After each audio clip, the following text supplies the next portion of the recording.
Sekarang emas sudah berapa saudara? Nah, siapa yang dulu saya suruh nyimpan emas, beli emas, angkat tangan. Tinggi-tinggi, ingat komisi 2%. Kan saya nyuruh waktu itu, udah tahun lalu, bahwa semua minimal tiap bulan untuk beli emas 1 gram. Masih ingat? Ya masih ingat, angkat tangan coba. Nah, wah berarti udah untung banyak nih, berapa kintal. Nah, mari kita buka saat ini dalam Injil Yohanes pasal 20. Ini tentang kebangkitan.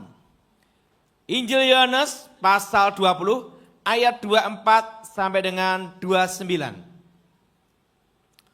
Injil Yohanes pasal 20 ayat 24 sampai dengan 29. Saudara yang ganjil, saya genap.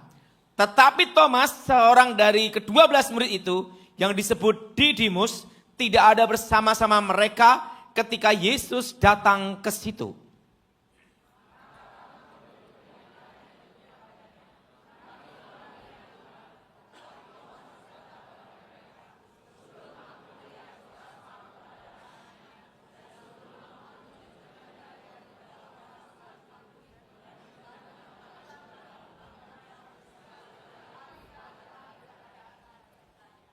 Delapan hari kemudian murid-murid Yesus berada kembali dalam rumah itu dan Thomas bersama-sama dengan mereka. Sementara pintu-pintu terkunci, Yesus datang dan ia berdiri di tengah-tengah mereka dan berkata, "Damai sejahtera bagimu."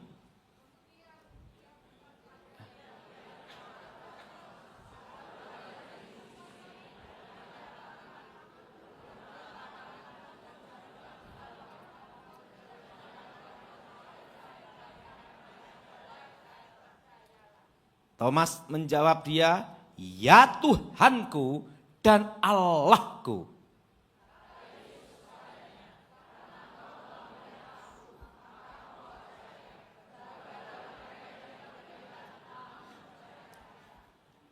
Dalam Injil Yohanes ini ada satu pengakuan yang luar biasa, yaitu di dalam diri Thomas berkata apa? Adonai Elohim. Engkaulah Tuhan Allahku. Apa saudara? Engkaulah Tuhan apa? Thomas, dia tidak percaya kebangkitan Yesus. Terus dia tahu, raja hebat, yang kaisar hebat apapun, mati, tidak bangkit. Ada lagi orang yang mati, hidup lagi. Setelah itu mati lagi, tidak bangkit. Banyak jenderal, banyak raja, banyak kaisar, banyak presiden. Mati, tidak bangkit. Yang membedakan adalah Yesus mati dan bangkit dan hidup selamanya. Tepuk tangan untuk Tuhan kita. Kalau Yesus tidak bangkit, tidak hidup kembali, sia-sialah iman kita. Tidak ada gunanya. Tapi yang membedakan ada satu. Yesus mati, bangkit, hidup selama-lamanya. Kenapa? Karena musuh yang terbesar, yang paling berat yang dihadapi adalah maut. Ada apa saudara? Yaitu kematian. Itu musuh yang paling berat. Kenapa? Saya punya nenek. Nenek ini, nenek saya sendiri, nenek guru saya. Dia punya ilmu poncosono. Kalau dia mati, kena tanah, hidup lagi. Misalnya dia dibunuh, tangannya potong, darah netes ke tanah, nyambung lagi, hidup lagi. Dan udah tahu, orang yang susah mati itu luar biasa. Apa saudara? Orang apa saudara? Orang yang susah mati itu luar apa? Dari badannya sampai keluar namanya itu ulet-ulet saudara. Belatung-belatung saudara. Dan anehnya, nenek saya ini kan tidur di atas api. Ini lincak kayak bambu. Dia tidur di lincaknya ini dan itu tidak bisa terbakar.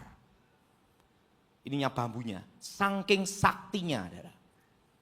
Dan ulet-ulet belatung di dalam badannya itu.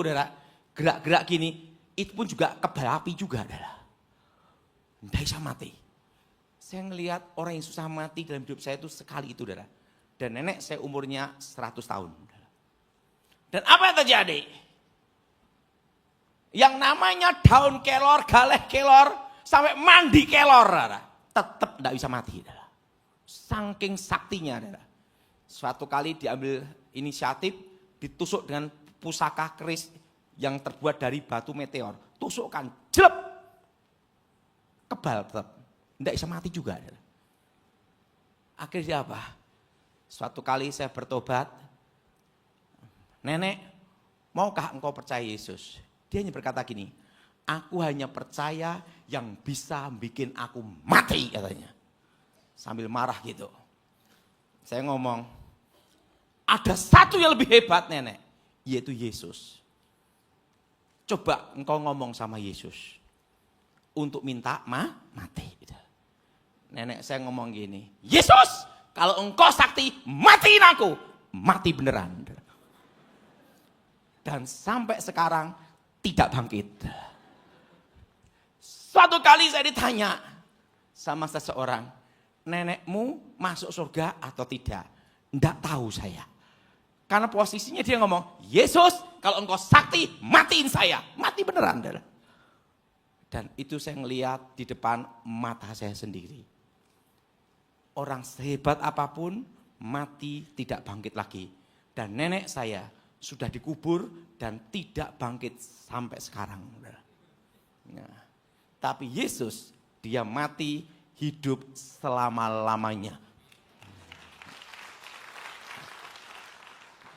Saya orang yang susah untuk percaya Tuhan. Orang sombong itu paling susah untuk percaya. Amin. Orang sombong itu paling susah untuk percaya. Saya merasa apa? Hebat. Bisa kebal, bisa menghilang berbagai macam ajian. Jadi untuk bertobat susah. Karena apa? Karena majelis gereja aja kalau mau khotbah pinjem jimat saya dulu. Supaya khotbah lebih mantap. Jadi untuk apa saya percaya Tuhan? Betul? Untuk menghilang bisa. Kebal bisa. Semua bisa.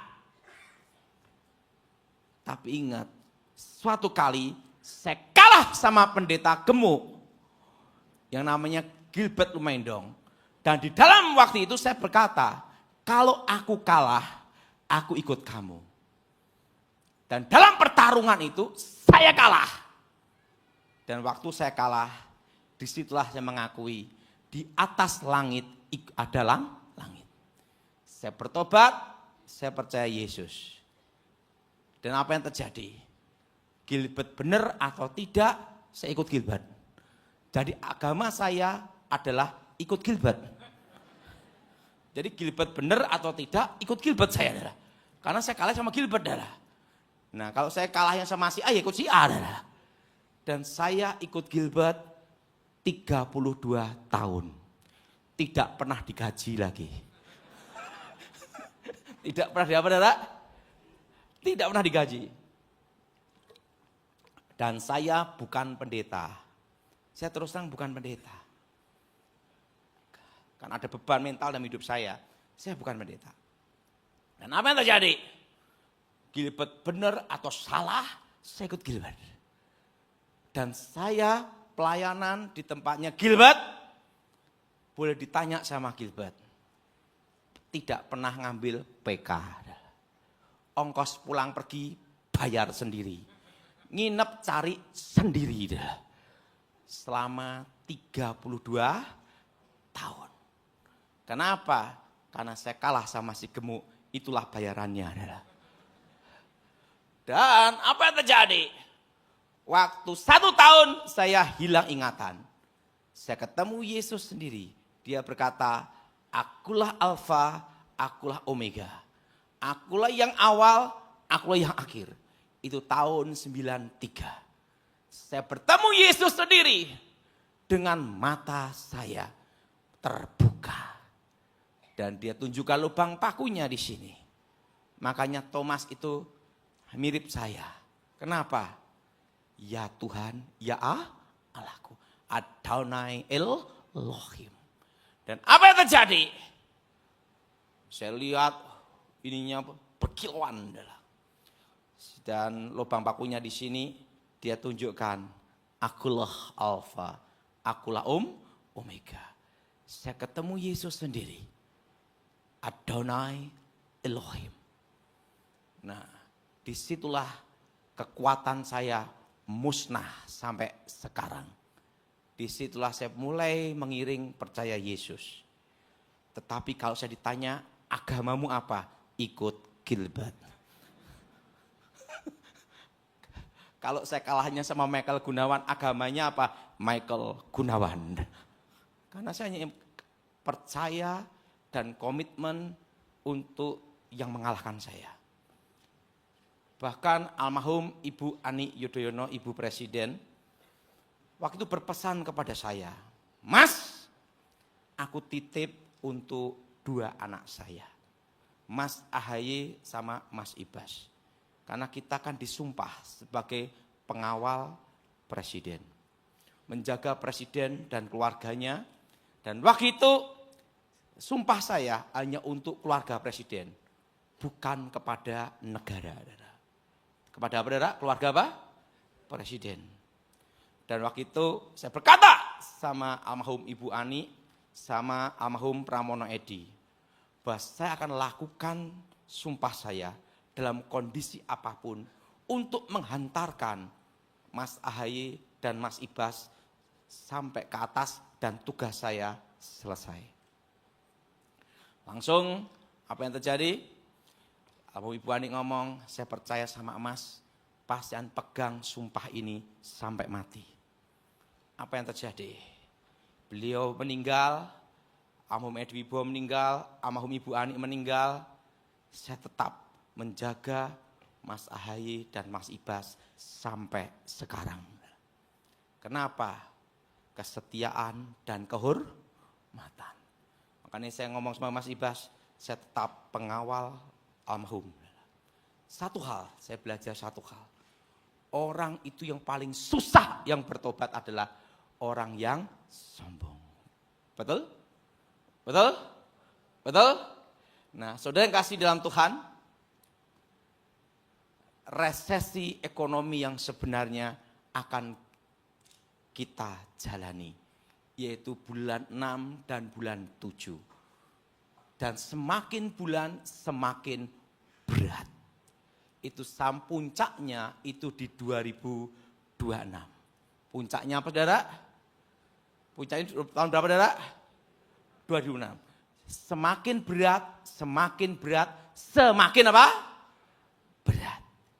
Puncaknya itu di tahun 2026.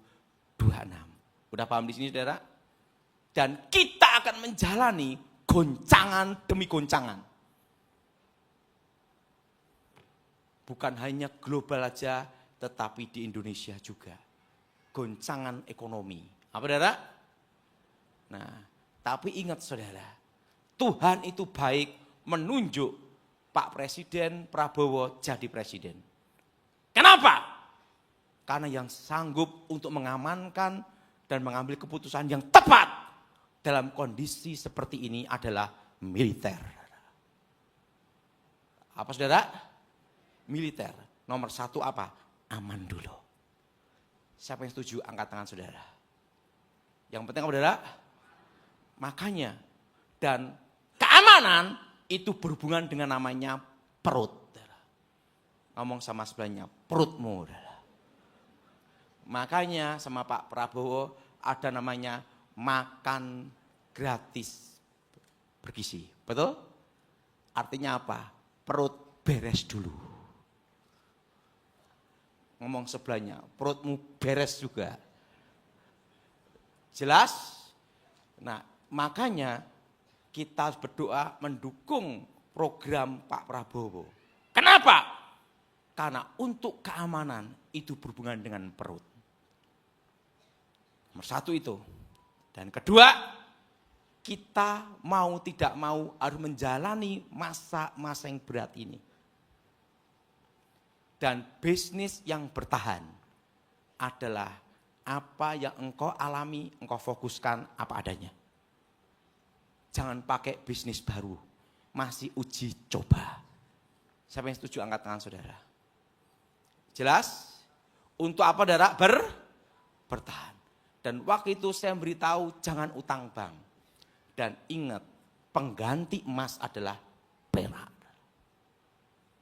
Ngomong sebelahnya, perak. Kenapa? Karena 10 tahun ke depan, ngomong sama sebelahnya, 10 tahun ke depan, nanti komponen emas hanya digunakan 30%. Tapi komponen perak dan tembaga lebih banyak. Maka disitulah harga perak akan naik bukan persen tapi lipat, saudara. Sekarang harga perak per gram adalah Rp17.000. Berapa saudara? Berapa? 17.000 apa? Rupiah. Untuk naik jadi 150.000 itu mudah. Tetapi emas udah 2 juta, mau naik 4 juta. Ngomong sebelahnya berat. Jelas? Jelas? Jelas? Nanti di masa depan kalau nikah pakai cincin perak. Jelas? Karena ingat, perak nanti, makanya perak dan emas itu disebut uangnya Tuhan. Zaman Tuhan Yesus, zaman Romawi, emasnya apa? Emas dan perak. Betul? Zaman kekaisaran, emas dan jadi emas dan perak ini akan menjadi nomor 1 untuk seterusnya safe haven di muka bumi ini. Dan US dollar masih bertahan 30 tahun. Dan perlu tahu, nama saya terkenal hanya tinggal 2 tahun. Setelah itu tidak terkenal lagi. Karena itu saya hanya sebagai penyampai pesannya sudah selesai. Yang jadi pertanyaan, sudah tidak terkenal lagi, GSJS ngundang tidak. Karena masa ini tinggal berapa? 2 tahun lagi. Dan saya sudah tidak terkenal lagi. Dan bukan siapa-siapa. Nah, tapi Gilbert ngomong, walaupun tidak terkenal, engkau tetap sama saya. Karena engkau pengikut setia. Jadi Gilbert benar atau enggak benar, salah atau benar, jahat atau baik, saya ikut Gilbert. 32 tahun. Terus saya ikut terus. Dan saya enggak pernah ke kanan atau ke kiri. Karena saya hanya 1 titik aja. Diperintahkan Ibu Ani ini aja. Waktu itu saya perintahnya waktu itu ngomong gini. Mas, untuk menjadi penghubung antara Cikeas dengan Pak Prabowo, kamu hanya 1 titik. Orang yang harus kamu pegang. Enggak boleh kemana-mana. Tidak ke Syarif Syafuddin, tidak kemana-mana. Kamu hanya cukup di 1 nama yang aku perintahkan kepadamu. 1, yaitu Mayor Jenderal Gleni Kerupan. Karena dia yang di sampingnya Presiden Prabowo. Dia selalu ada di sampingnya Pak Prabowo. Dan ingat, Mas harus 1 titik, 1 fokus. Enggak boleh kemana-mana.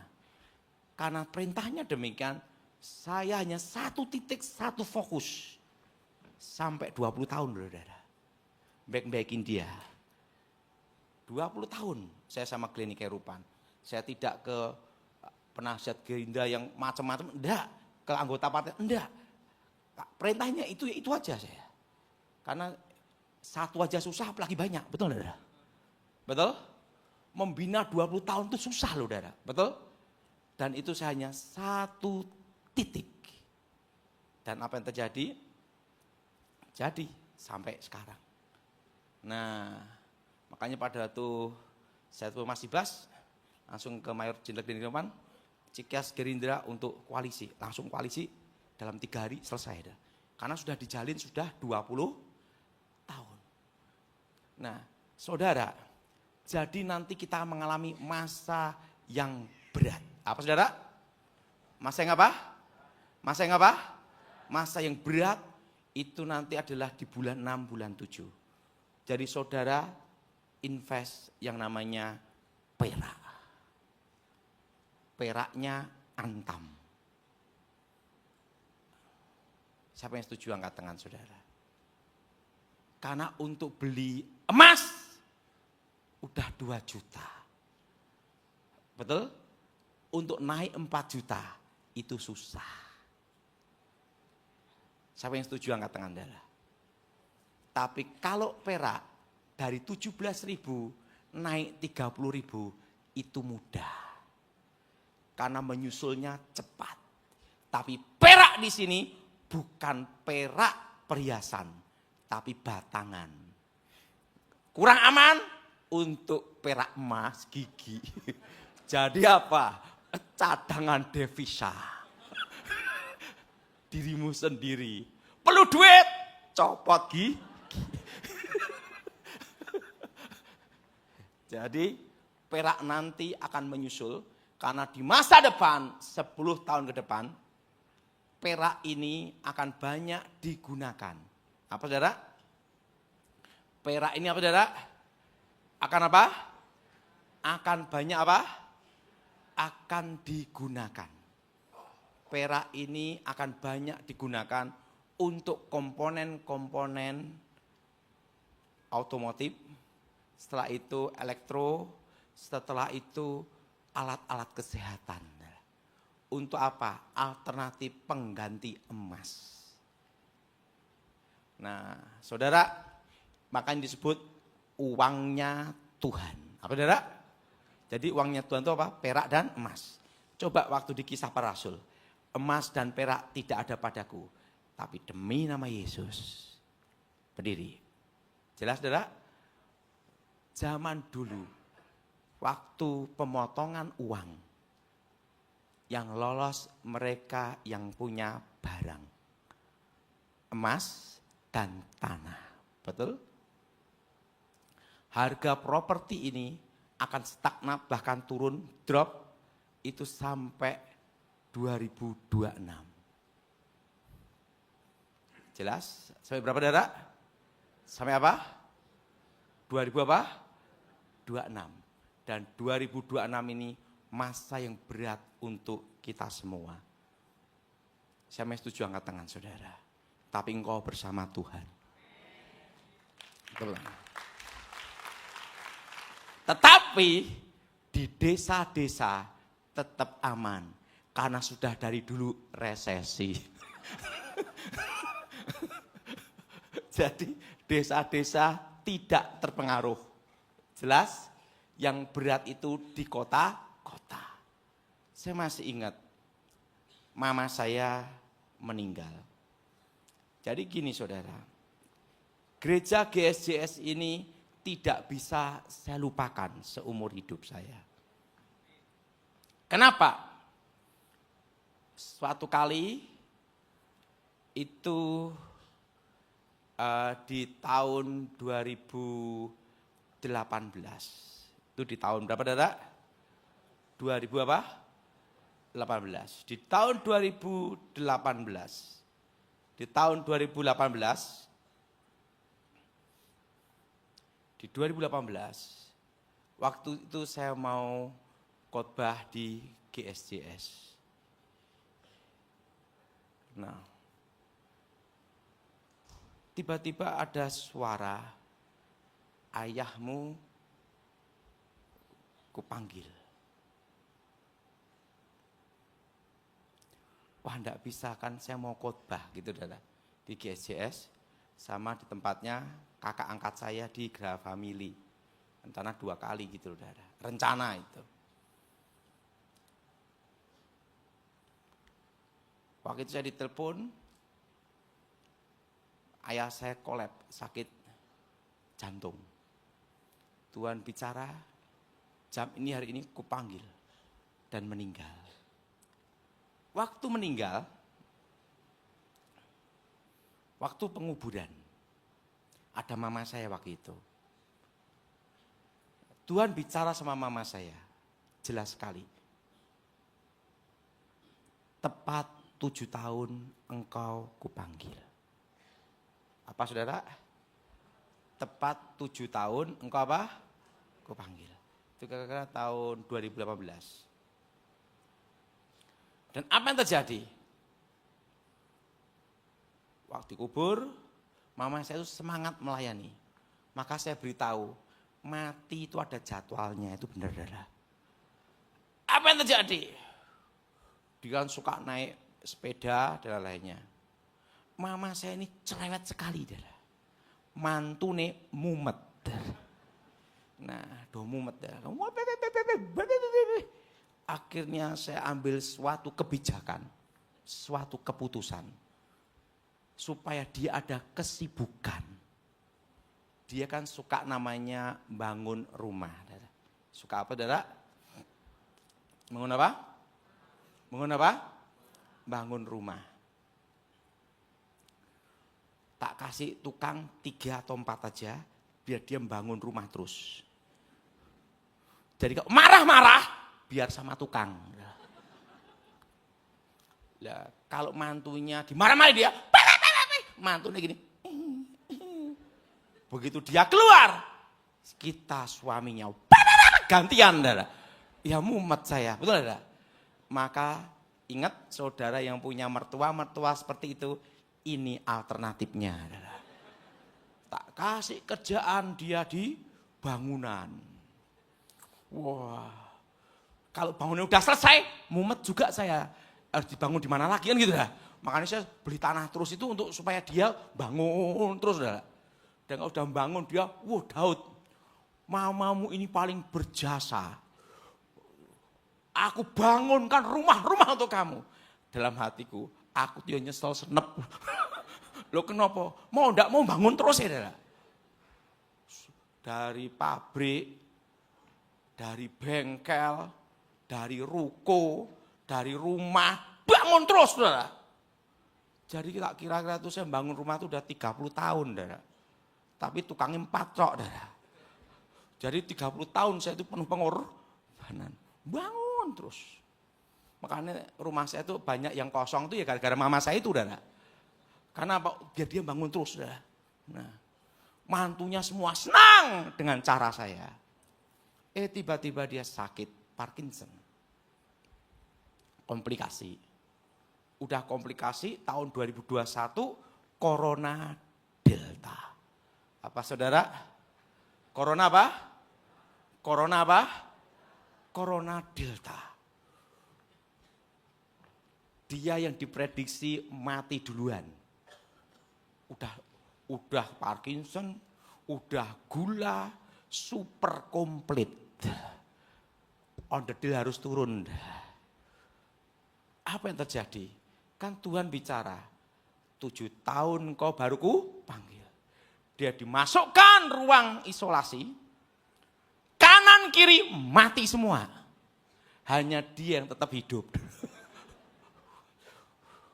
Kondisi udah parah pun hidup dia.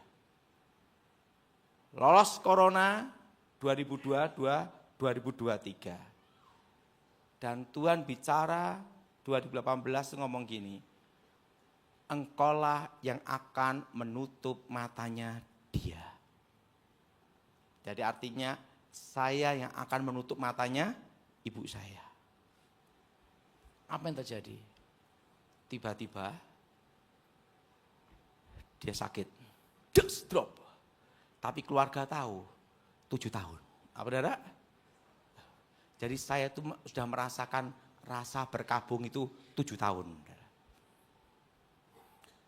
Saya baikin mama saya, maunya apa, ya udahlah gitu. Kita sebagai anak, betul? Udah. Tepat 7 tahun. Tiba-tiba dia sakit, drop. Bawa ke rumah sakit. Waktu itu saya khotbah di Jambi. Ditelepon bolak-balik. Tahu cepat kamu pulang. Mama nunggu kamu. Kondisi udah sekarat. Tapi saya yakin dia tidak akan bisa mati sebelum saya menutupkan matanya. Nah, saya pulang ke Solo, lihat mama saya. Saya tahu bahwa dia akan meninggal tepat 7 tahun. Apa yang terjadi? Malam itu saya lihat mama saya, paginya saya ngomong sama Feli. Terus terang saya tidak tega melihat seseorang dalam kondisi sekarat. Betul? Betul? Betul? Saya ingin melihatnya kondisi langsung check out itu aja. Saya ngomong sama anak saya Feli. Feli, ayo temani papi ada di tempat latihan. Karena saya kan ada latihan militer untuk anak saya sendiri. Cara melatih anak supaya disiplin, punya kemampuan khusus. Latihan, setelah latihan mengguling, yaitu menghilang gimana, membidik gimana, persembunyian, taktik-taktik itu. Nah itu, waktu itu rencana saya mau ke Semarang. Pagi itu saya ditelepon, Daud, kamu kemana? Latihan. Ini mama sekarat, latihan. Karena banyak yang nelpon tak matiin. Saya fokus ngelatih anak. Das. Ingat, dalam hidup ini yang paling tidak enak itu kalau tahu masa depan sebenarnya saudara. Karena kita tahu apa yang akan terjadi. Seperti saya tahu 2 tahun lagi tidak terkenal. Penyebabnya apa udah tahu saudara. Jadi seperti udah. Itu lebih berat saudara. Karena tahu masa depan. Tuhan yang beritahu. Latihan lari, latihan sembunyi. Udah. Mau latihan ke Semarang, saya ngomong sama Danki, kita tidak jadi ke Semarang. Kenapa? Ibu saya sakit. Udah. Setelah latihan, langsung ke rumah sakit. Setelah ke rumah sakit, karena saya dikasih waktu sama Tuhan, jam 11:30, tanggal 13 dia aku panggil. 7 tahun tepat. Semua keluarga kumpul, saya pegang tangannya. Kita nyanyi lagu ini sama-sama adalah selamat pagi Bapa, selamat pagi Yesus, selamat pagi Roh Kudus. Terima kasih atas anugerah-Mu semalam telah berlalu. Ku memuji, ku bersyukur, ku muliakan nama-Mu, Allah Bapa, Putra dan Roh Kudus. Terima kasih. Karena lagu kesukaannya dia itu. Apa yang terjadi? Tangan saya pegang di matanya. Karena yang Maha Kuasa pernah berbicara, Engkaulah yang akan menutup matanya. Waktu saya pegang matanya, saya lihat roh mama saya keluar di badannya. Jadi muda lagi. Jadi kita semua yang tua-tua jadi muda lagi. Yang udah keok-keok gini jadi gini. Jadi muda apa? Lagi. Mama saya, pandang saya, nyanyi apa? Selamat pagi Roh Kudus. Dia ngomong sama saya, terima kasih. Des, saya pegang, tak tutup mata, meninggal. Tepat 7 tahun. Ayah saya 2018 tanggal 13. Mama saya 2025 tanggal 13.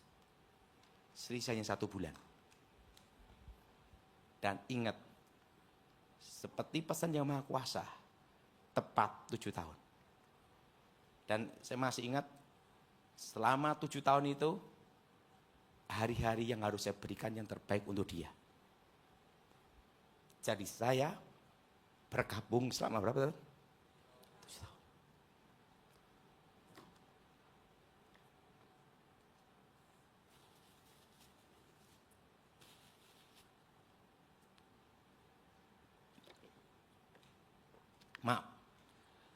terharu ya. Jadi saudara, kadang kalau kita tahu masa depan, itu berat. Dan orang tidak percaya sama kita bahwa itu akan terjadi. Betul? Waktu saya berkata, emas akan naik 2 juta, tidak ada yang percaya. Orang mengatakan gila. Karena waktu saya ngomong, emas masih 900, betul? Tidak mungkin sampai apa saudara?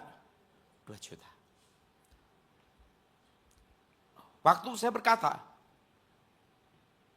Gibran, Wapres, tidak ada yang percaya. Begitu terjadi, orang percaya. Nah, kalau kita melihat, diberitahu masa depan, kita tahu apa yang akan terjadi. Itu berat. Lebih baik tidak tahu. Siapa yang setuju angkat tangan? Kenapa? Karena saya menjalani sendiri. Selama 7 tahun. Melihat akan meninggal. Dan harus mendampingi. Berat tak saudara? Supaya berkata berat mengatakan. Kenapa? Kita tahu. Dia akan meninggal. Jadi gimana supaya dia bahagia? Bagaimana supaya dia senang? Itu berat.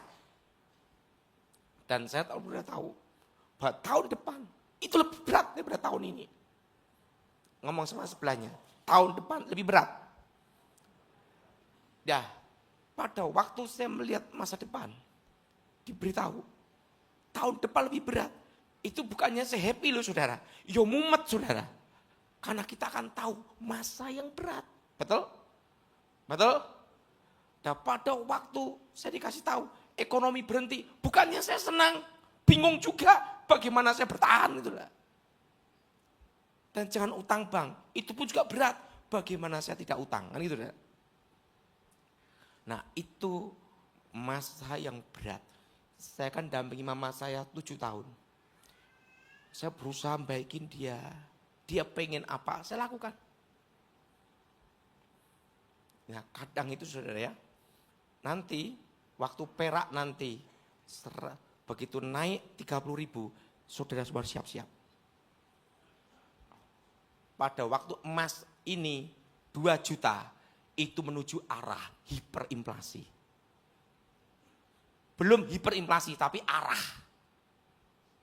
Dan saudara semua, Tuhan bicara, engkau pasti bertahan. Jemaat 4 ini semua saudara bertahan. Ingat saudara, bertahan. Ingat satu hal, tahun ini berat. Saya tahu masa saya tinggal 2 tahun. Dan selama 2 tahun ini akan berusaha banyak menghancurkan nama baik saya. Saya tahu. Dan saya akan selesai dalam 2 tahun. Kenapa? Tugas sudah selesai. Saya sebagai penyampai pesan, messenger sudah selesai. Hanya 2 tahun aja tinggalan. Dan 2 tahun yang akan saya jalanin itu berat. Karena apa? Siap menghadapi. Betul? Apa saudara? Siap apa? Karena masa saya tinggal berapa? 2 tahun. Dan 2 tahun ini saya betul-betul berat untuk menghadapi. Karena setelah 2 tahun sudah tidak dikenal lagi. Bukan siapa-siapa. Karena apa? Tugas sudah selesai. Nah, dalam waktu tugas selesai, perak sudah naik. Dan saya sekarang berusaha ngumpulin perak juga. Ya ganti-ganti kangtau. Betul dah? Betul? Betul? Dan ingat, saat ini jangan utang bank apapun. Atau KPR apapun. Siapa yang setuju angkat tangan saudara? Yang punya utang belum bisa bayar gimana? Stop. Amin? Amin? Bertahan terus. Bertahan terus. bertahan terus sampai selesai. Saya percaya Tuhan punya rencana indah dalam hidup saya dan saudara. Karena tugas saya hanya sampai 2027 sebagai penyampai pesan. Nanti akan ada pengganti saya yang lebih hebat dari saya. Karena sudah tahu akan diganti. Nah, setelah saya diganti, artinya tugas sudah selesai. Ganti bukan lihat masa depan, lihat kebun. Ganti lihat apa? Ganti lihat apa? Kebun sama jalan-jalan. Dan moga-moga berharap diundang GSJS lagi. Jadi ingat, ada yang tanya sama saya, Pak, aman tidak sampai 2029? Tetap aman. Tapi ekonomi berat. Ekonomi berat itu nanti Indonesia ini betul-betul pulih ekonomi itu tahun 2032. Tapi tugas saya sudah selesai. Jelas? Berat. Nah, 2032 itulah yang namanya pemulihan ekonomi. Dan 2035 Cina menguasai ekonomi Indonesia. Amin. Amin. Tetapi saya sudah tidak ikut ke sana lagi. Kenapa? Tugas selesai. Karena saya tahu masa depan hanya terakhir sampai 2035. Setelah 2035 kemana? Itu bukan tugas saya lagi. Dan di masa depan AHY Wapres. Ngomong sebelahnya, AHY Wapres. Dan waktu AHY Wapres, itulah tugas saya sudah selesai, amanat almarhum Ibu Ani. Sudah selesai. Misi sudah dilaksanakan. Jadi di masa depan itu, waktu itu Ibu Ani, almarhum Edi Wibowo, saat istrinya Mas Agus, sama Mas Agus. Setelah saya doain, mereka ngomong sama saya. Tugas saya adalah menghantarkan ini sampai terakhir. AHY. Begitu AHY jadi Wapres, tugas selesai. Ada satu hal, waktu saya ditanya, waktu Mas AHY jadi calon gubernur DKI, saya ditanya, Mas, jadi atau tidak? Menang atau kalah? Itu yang berat dalam hidup kita. Satu, dia pimpinan kita. Dua, kita harus jujur. Betul? Betul? Saya tanya sama almarhum Ibu Ani. Ibu tanya sebagai bawahan atau sebagai teman? Kalau sebagai bawahan, saya berkata siap. Tapi kalau sebagai teman, saya jawab apa adanya. Almarhum Pak Edi Wibowo ngomong apa adanya. Karena kamu di sini diutus untuk melihat masa depan. Kalah. Waktu saya ngomong kalah, bukan ngomong, enggak, udah keluar modal banyak ini. Kalah. Tapi ini akan jadi batu loncatan dia untuk naik. Sekarang jadi menterian. Langsung sama Ibu Ani, kalah Mas. Iyo, kalah. Langsung Ibu Ani gini, masih ada harapan enggak untuk Mas AHY? Masih. Masa depan Wapres. Itulah kamu saya tugaskan sampai misi ini selesai. Begitu Wapres, tugasmu selesai. Saudara, untuk mengawal sampai misi itu berat. Betul enggak? Dan itu saya jalankan sampai sekarang.